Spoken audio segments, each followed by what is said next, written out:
Bonjour et bienvenue dans cette conférence sur les blocages à la vente en tant qu'entrepreneur. Vous n'arrivez pas à vendre, je vais vous proposer dans cette conférence de découvrir les blocages inconscients qui sabotent tous vos efforts. Vous allez pouvoir, à la suite de cet atelier, vraiment conscientiser et reprendre le contrôle de vos ventes, de votre entreprise, en allant déprogrammer les schémas limitants ancrés dans votre inconscient. Mais qui suis-je pour parler de tout ça ? Je m'appelle Manon Vercouter et je suis spécialisée dans l'exploration des dynamiques invisibles, c'est-à-dire inconscientes, qui vont impacter nos vies personnelles, mais également professionnelles. Mon but a toujours été de créer une entreprise rentable, certes, mais une entreprise qui me ressemble, qui apporte de la valeur et qui va contribuer positivement au monde en servant mes aspirations personnelles et non pas moi en étant au service de mon entreprise. Pourtant, quand je me suis lancée, je cumulais pas mal de boulets. Je n'étais pas à l'aise en appel de vente, je me sentais illégitime, gênée. Je voulais absolument vendre, quitte à modifier, à baisser mes prix. Quand on me disait que mes services étaient trop chers, je me sentais frustrée ou en colère. Mais quand je parvenais à vendre, je célébrais ça pendant environ 5 minutes et l'excitation retombait pour laisser place à du stress. Je dois assurer, je dois performer, je dois apporter du résultat, je dois vraiment tout donner.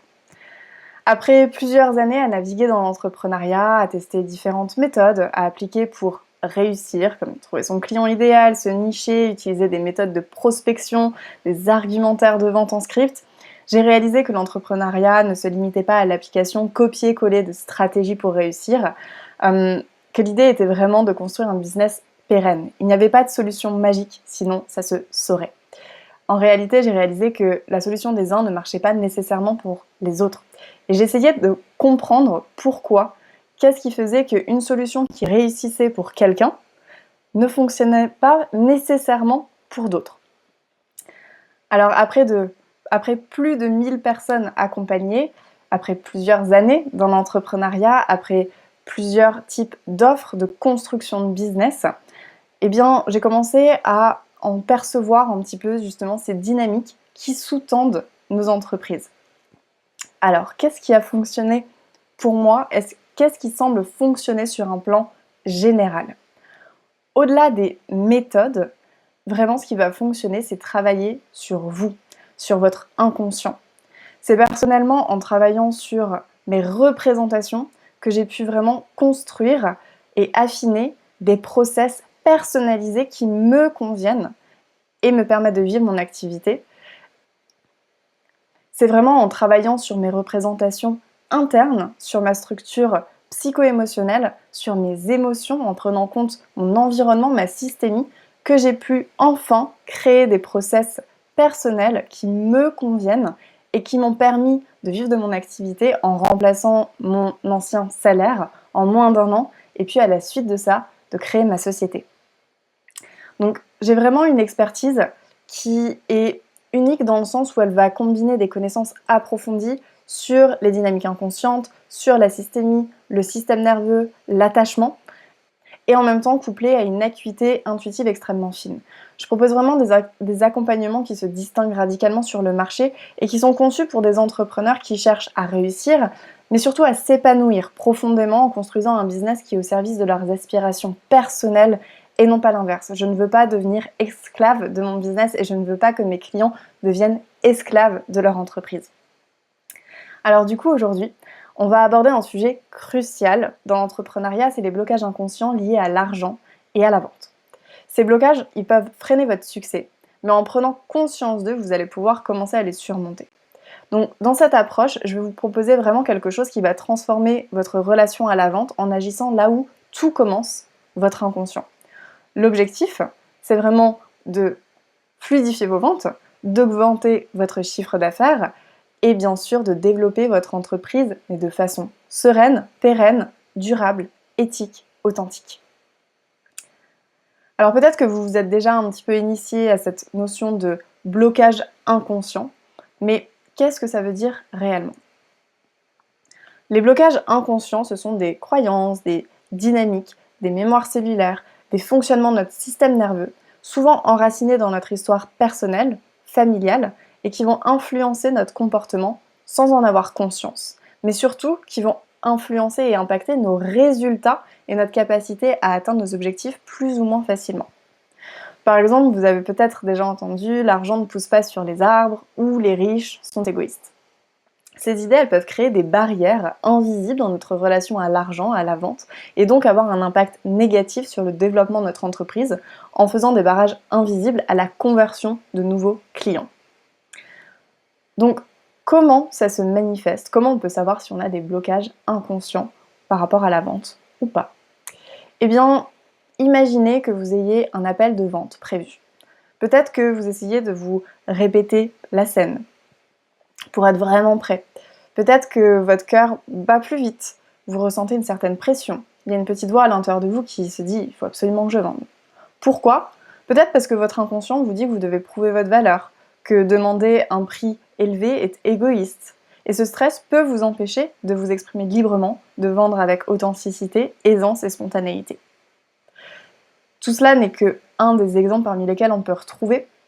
Les blocages inconscients peuvent aussi se manifester par la surpréparation de scripts, d'entretiens avant qu'ils aient lieu. Le fait de se ressasser en boucle dans la tête comment ça va se passer. Ça peut être aussi par la pression, de vendre à tout prix. Et littéralement à tout prix, quitte à parfois baisser nos prix. Essayer de s'arranger avec le client pour trouver quelque chose qui lui correspond. On peut également se sentir stressé à l'idée de devoir convaincre d'acheter ou avoir l'impression de passer pour un marchand de tapis.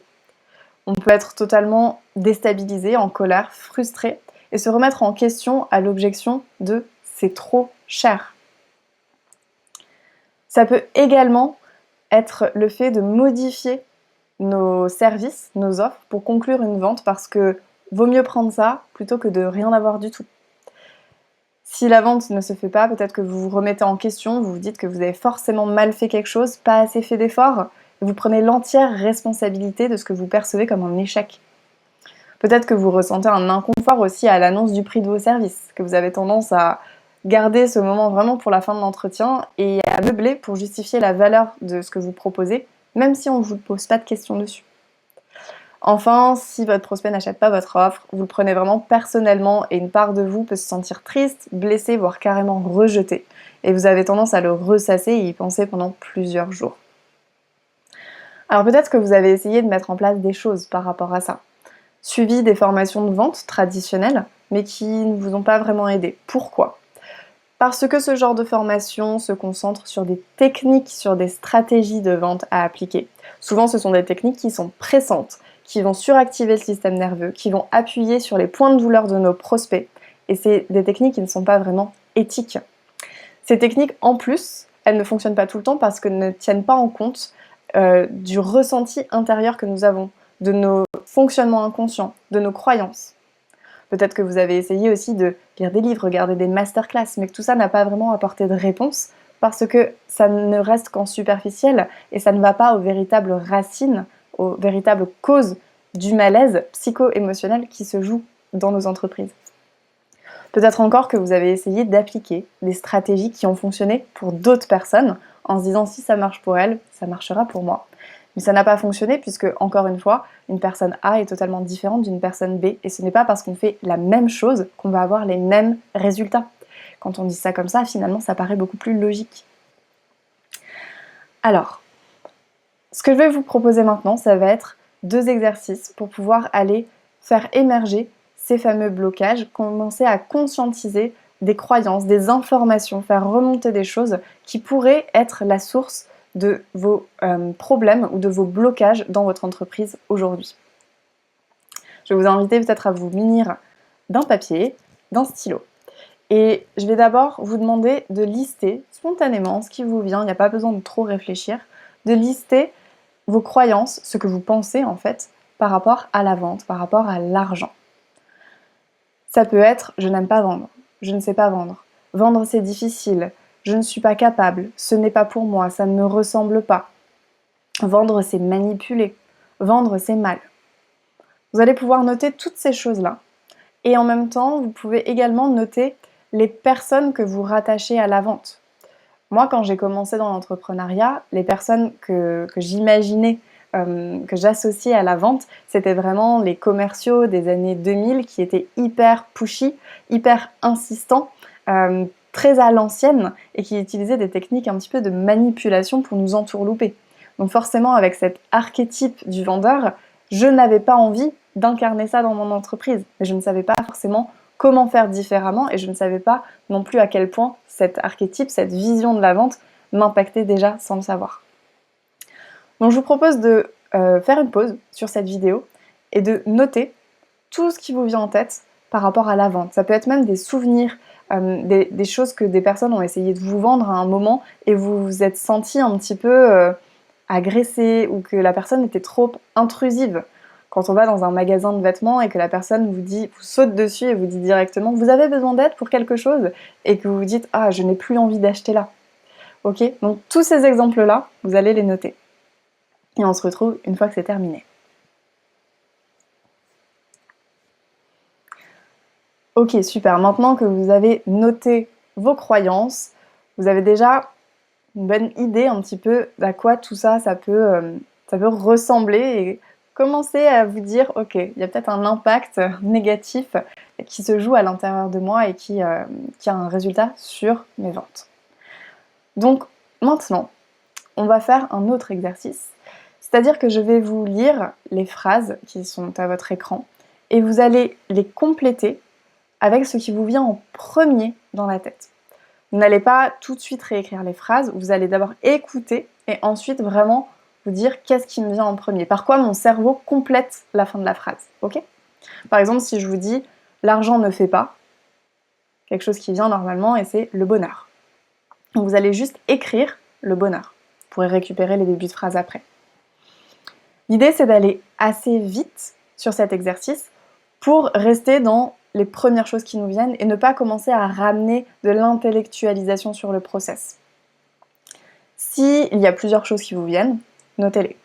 S'il n'y a rien qui vous vient, c'est ok, c'est possible, et dans ce cas-là, vous passerez à la phrase suivante. C'est pour ça que j'ai proposé plusieurs formulations différentes pour faire émerger différentes choses selon qui vous êtes. Alors c'est parti, la première phrase c'est « vendre c'est ». Vendre c'est quelque chose de... Peut-être que vendre c'est quelque chose de mal, de pas bien, qu'il ne faut pas faire, etc. etc. Vendre c'est...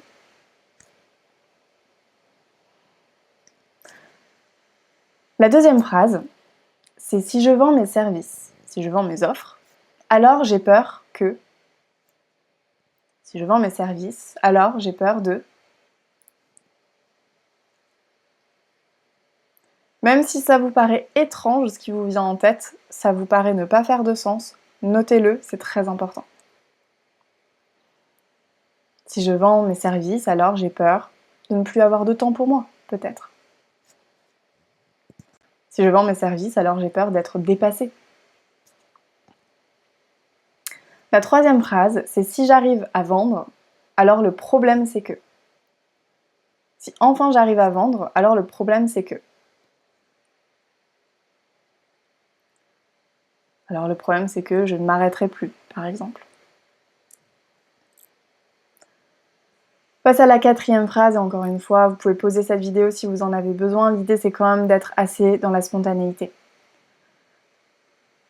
Quand j'essaie de convaincre un prospect pour conclure une vente, j'ai la mauvaise impression que... Quand j'essaie de convaincre un prospect pour conclure une vente, j'ai la mauvaise impression que... Si la phrase elle est trop longue, vous pouvez la diminuer. Quand je suis en appel de vente, j'ai la mauvaise impression que, j'ai la sensation que...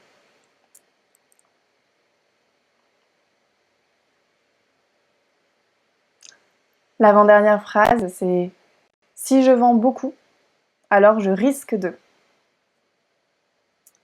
Si je vends beaucoup, alors je risque de...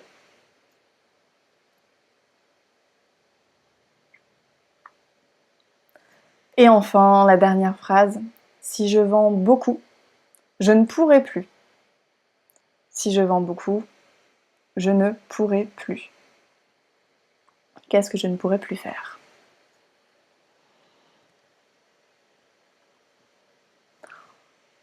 Ok. Si vous avez besoin de rester encore sur cet exercice, posez la vidéo. Pour ceux pour qui c'est bon, on va continuer ensemble. Déjà, vous venez de prendre conscience de connexions, d'informations, de croyances qui peuvent entraver votre rapport à la vente et le développement de votre entreprise. Donc déjà, voyez comment vous vous sentez par rapport à ça. Est-ce qu'il y a des choses qui vous ont surprise, étonnée? Est-ce qu'il y a des choses où vous vous dites « ça me parle pas du tout, je ne le pense pas ». Si c'est le cas, tant mieux. Si c'est le cas, c'est que y a vraiment une incongruence entre ce que vous pensez vouloir et ce que vous voulez vraiment. Donc on est vraiment sur une non-écoute de soi et quelque chose qui est désaligné à l'intérieur entre le conscient et l'inconscient. Donc en réalité, quand on a l'impression de vouloir quelque chose mais qu'on n'y arrive pas et qu'on a même l'impression de s'auto-saboter, c'est parce que c'est l'inconscient qui prend le dessus pour obtenir ce que lui veut vraiment. Je vais illustrer ça par un exemple. Si à une des phrases vous avez répondu « si je vends beaucoup, je ne pourrai plus passer de temps avec mes proches, avec ma famille ». Alors, dans le désir conscient, il y a « je veux vendre plus » parce que la suite logique c'est « je veux augmenter mon chiffre d'affaires » pour être plus serein dans mon entreprise, avoir de l'argent et donc pouvoir le dépenser, passer du temps avec mes proches, leur en faire profiter. L'inconscient, lui, il va fonctionner autrement. Il va se dire « si je vends beaucoup, je vais générer plus d'argent, plus de clients, plus de responsabilités, et donc je serai plus pris ou prise par mon entreprise, donc j'aurai moins de temps pour mes proches. Or, peut-être que la valeur passer du temps avec les proches, elle est plus importante que la valeur travail, et du coup ça crée une incongruence entre notre système conscient et notre système inconscient. En réalité, quand on prend un petit peu de recul sur les choses, on se rend bien compte que le conscient et l'inconscient, ils veulent la même chose, passer plus de temps avec les proches. Mais ils prennent tous les deux un chemin qui est très différent pour y arriver. Le conscient va passer par le fait de s'épanouir et de développer notre entreprise, alors que l'inconscient va dire non, tout ça, ça représente trop de responsabilités, maintenant j'ai du temps, donc autant en profiter.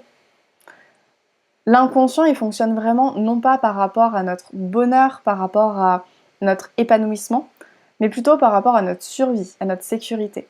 Donc il va tout mettre en place pour faire en sorte que les choses changent le moins possible, parce qu'il considère que ce qui a fonctionné jusqu'à présent à nous maintenir en vie est utile. Donc l'inconscient, il voit uniquement l'utilité des choses.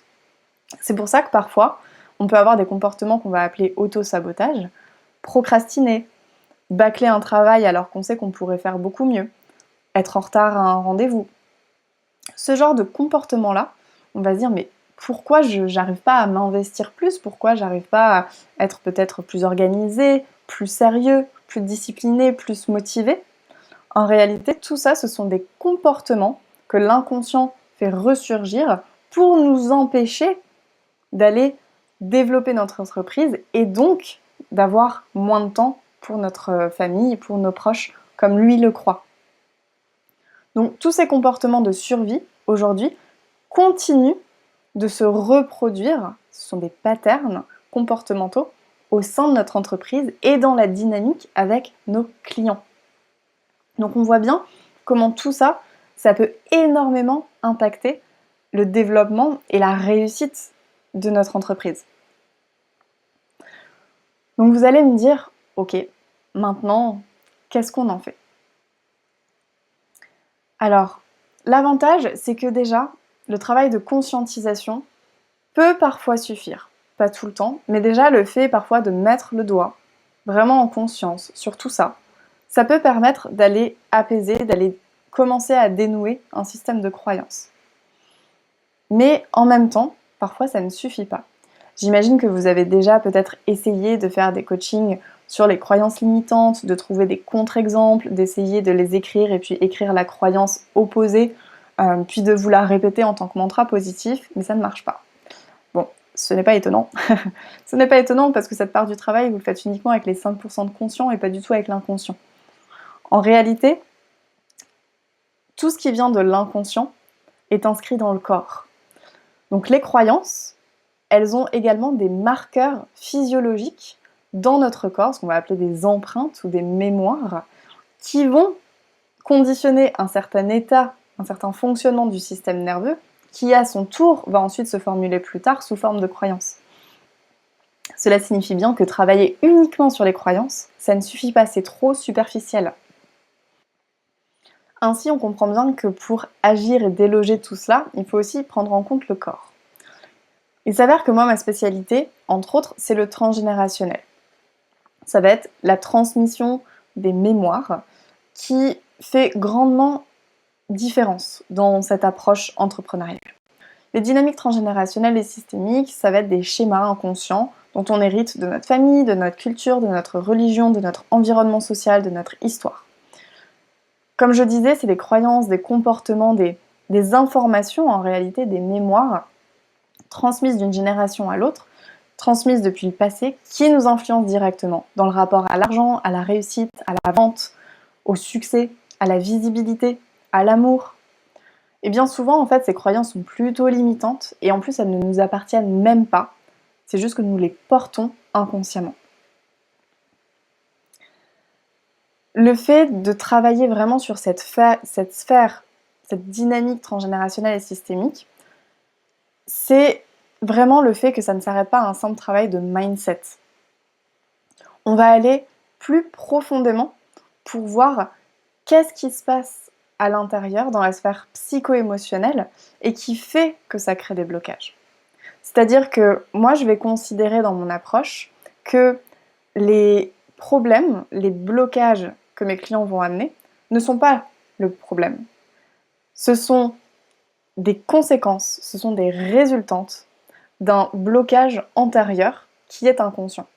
Pourquoi ? Parce que si vous aviez conscience réellement de ce qui bloquait, ce ne serait plus un sujet. Vous pourriez agir dessus, vous auriez du pouvoir, vous auriez du contrôle dessus. Vous sauriez quoi faire. Mais si vous essayez de mettre en place des choses et que ça ne fonctionne pas, c'est tout simplement que vous essayez de colmater le mauvais trou. Vous essayez de résoudre le mauvais problème, entre guillemets. On dit souvent que chaque chose que l'on considère comme étant un blocage, un problème, un challenge, un souci, est en réalité la solution d'un problème antérieur. Et par antérieur, j'entends non seulement passé, mais également inconscient. C'est Einstein qui disait « On ne peut pas résoudre un problème depuis le même espace de conscience qu'il a créé ». Et c'est bien pour cela qu'il est impératif d'inclure cette dimension de l'inconscient et de travailler avec les états de conscience modifiés pour pouvoir accéder à d'autres parts de nous et qui ont justement cette force pour pouvoir ensuite agir sur ce qui nous dérange et pouvoir enfin créer du changement.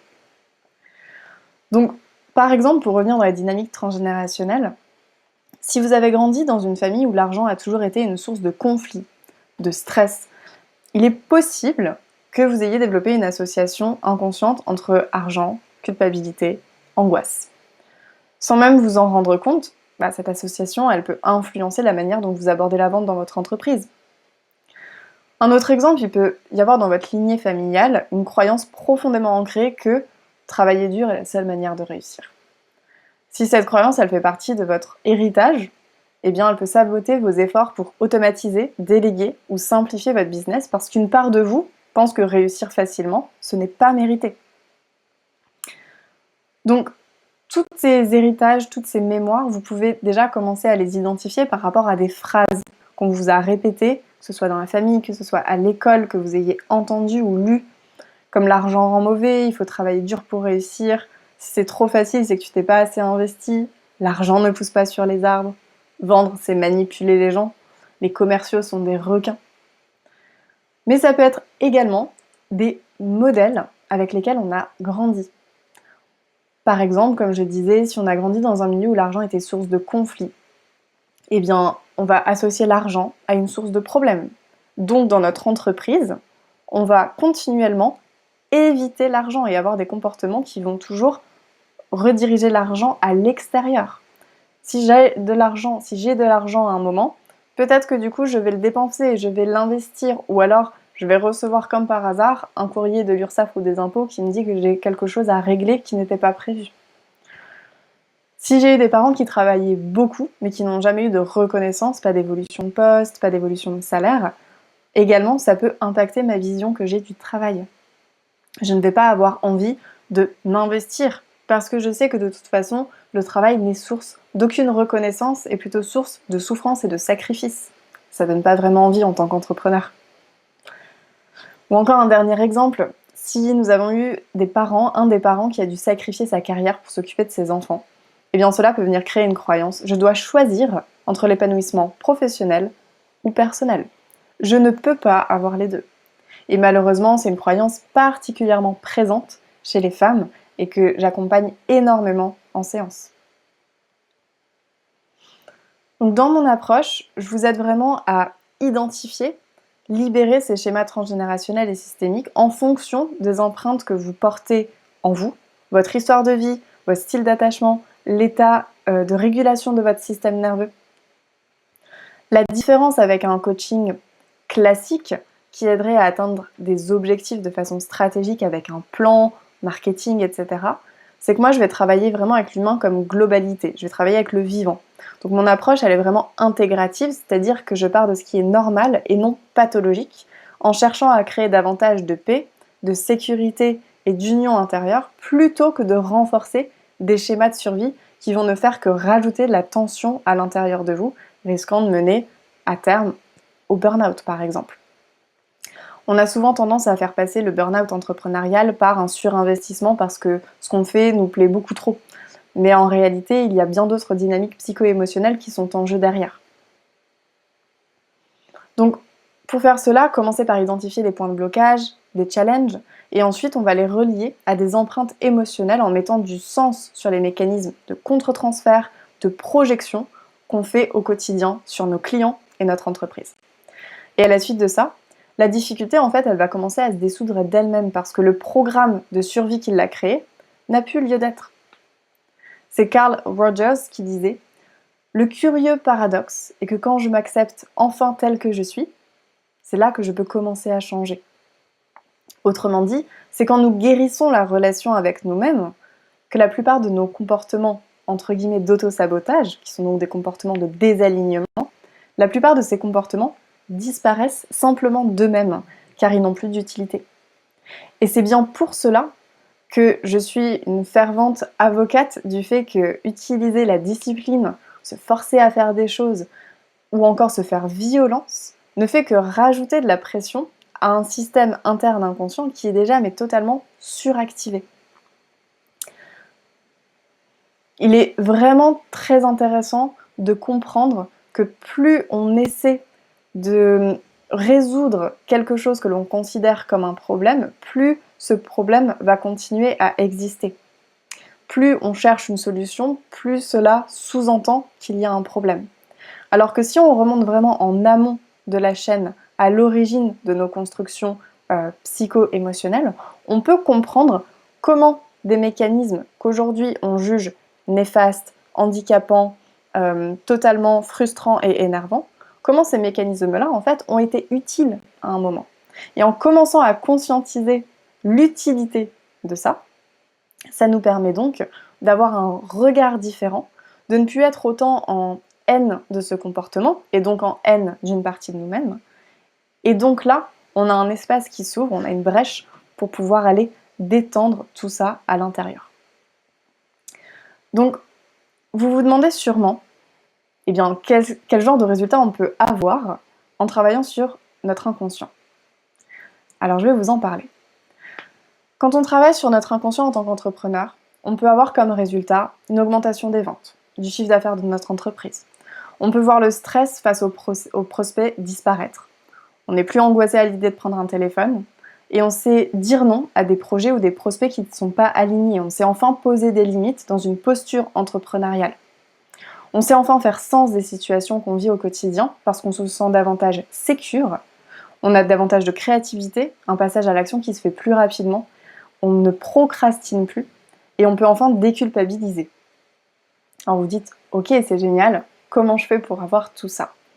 Eh bien, par rapport à tout ce dont je viens de vous parler, tout ce que je viens de vous partager, aujourd'hui, je vais vous parler du coup des résultats de mes clients grâce à un programme que j'ai construit qui s'appelle From Stress to Yes. Ce programme, c'est, à ma connaissance, le seul programme destiné aux entrepreneurs qui, justement, va creuser toutes ces dynamiques psycho-émotionnelles inconscientes pour pouvoir les détendre et pour pouvoir améliorer notre rapport à la vente, mais également développer notre entreprise sereinement.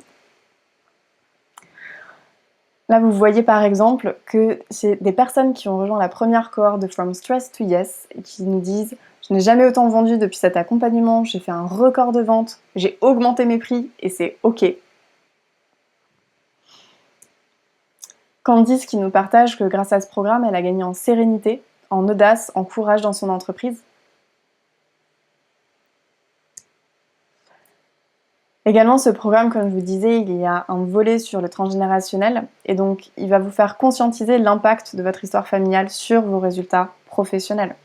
Ici, on voit des témoignages où ça met en lumière, on va dire, des fonctionnements liés à la famille, notamment une relation avec la sœur de ma cliente, et pour l'autre, une qui a travaillé sur le rejet, avec énormément de choses qui sont remontées et qui l'ont étonnée. Parce qu'encore une fois, elle n'en avait pas conscience, et donc sans en avoir conscience, elle continuait de chercher à un autre endroit. Il y a également parmi les membres en résultat moins de procrastination, plus d'élan, plus de passage à l'action. Et il y a également davantage de clarté avec des changements concrets au quotidien grâce aux exercices pratiques que vous pourrez réutiliser. D'autres membres se sentent moins stressés, beaucoup plus libérés de la pression de devoir signer à tout prix. Ils savent dire non, ils savent poser un cadre. Et ils prennent conscience également que le blocage à la vente pouvait venir de choses très profondes, comme Aurore qui nous partage qu'elle avait l'impression de se vendre physiquement. Et on comprend bien comment ça peut rebuter de faire un appel de vente si l'inconscient il a l'impression de se vendre physiquement. From Stress to Yes, c'est donc le programme qui va transformer votre relation à la vente en agissant là où tout commence, votre inconscient. Je vais vous parler rapidement du contenu du programme. Après un module introductif, on va vraiment se concentrer dans le premier module sur la libération des peurs, en travaillant sur la peur du non, en sortant des potentielles objections sur les prix, et également en allant travailler sur l'enjeu du perfectionnisme et la pression de réussir à tout prix. Dans le module 2, on va aller vraiment s'attarder sur le système de croyances. Donc on va d'abord découvrir comment les croyances elles façonnent notre réalité professionnelle, mais également aller explorer le système de croyances personnelles et les mémoires transgénérationnelles. Enfin, dans le troisième et dernier module, on va vraiment travailler à la reprogrammation de l'inconscient. Donc après avoir identifié, libéré, on va reprogrammer. On va concevoir en fait une manière de vendre avec intégrité et authenticité qui est adaptée à vous, en prenant en compte le fonctionnement de votre système nerveux et également en ajustant un processus de vente qui est aligné à votre inconscient, parce que chacun a un inconscient qui est différent. Et c'est en ça que ce programme il est intéressant, c'est que ce n'est pas une méthode de A à Z qui vous dit quoi faire, c'est plutôt un processus qui va vous apprendre à créer votre propre méthode. Et c'est en ça que vous allez avoir vraiment des résultats qui vous conviennent et qui sont alignés. Mais ce n'est pas tout parce que du coup dans ce programme je vous propose également 3 bonus, 3 sessions d'hypnose. Une première session de déblocage dynamique qui va vous permettre d'identifier et d'éliminer n'importe quel blocage inconscient que vous pourrez rencontrer dans le développement de votre business. Une deuxième session d'hypnose qui va être vraiment sur de l'alignement stratégique et qui va vous apprendre à prendre des décisions, à faire des choix de façon alignée avec votre inconscient plutôt que de poser sur papier les pour et les contre et de fonctionner uniquement avec le mental. Enfin, le troisième bonus, c'est une session d'expansion quantique où je vous apprends à vous connecter au champ des possibles pour avoir accès à d'autres informations et instiller des changements dans votre entreprise. Et le bonus sur le bonus, la cerise sur le gâteau, c'est vraiment que ces audios peuvent s'écouter en dehors de thématiques entrepreneuriales. Donc vous allez pouvoir même les utiliser pour d'autres choses, ce qui vous viendrait en tête, mais également du personnel. Si je résume, le programme From Stress to Yes contient des vidéos théoriques, mais également énormément de vidéos pratiques. Il y a de l'hypnose, il y a de la PNL, il y a de l'EFT, il y a tout un tas d'exercices, de protocoles pratiques que vous pouvez appliquer et que je vous guide à appliquer pendant les vidéos. Ce sont des outils, des protocoles qui sont simples, qui sont réutilisables et duplicables à vie. Et en tout, ça représente environ une vingtaine de vidéos entre 15 à 40 minutes, avec un accès également à des lives, à des replays pour me poser vos questions si vous en avez pour aller encore plus loin. Si vous voulez aller plus loin, si ce programme vous intéresse, vous pouvez retrouver toutes les informations dans le lien juste en dessous. Vous avez également toutes les informations sur mon site internet et vous pourrez trouver une présentation vidéo détaillée du contenu du programme et de son interface pour voir un petit peu comment c'est vraiment concrètement, être plongé dedans directement sans avoir à l'acheter tout de suite. En tout cas, je vous remercie d'avoir pris le temps de regarder cette vidéo. J'espère que vous avez trouvé des outils utiles pour commencer à travailler sur toute cette sphère inconsciente dont vous aviez déjà peut-être entendu parler, ou sinon, eh bien, bienvenue dans cet univers-là, où il y a beaucoup de choses à dire. N'hésitez pas en tout cas à me poser vos questions par mail, en commentaire, à me contacter par les réseaux sociaux également, et à partager bien sûr cette vidéo avec d'autres entrepreneurs qui pourraient en bénéficier. Je vous dis à très bientôt et encore merci.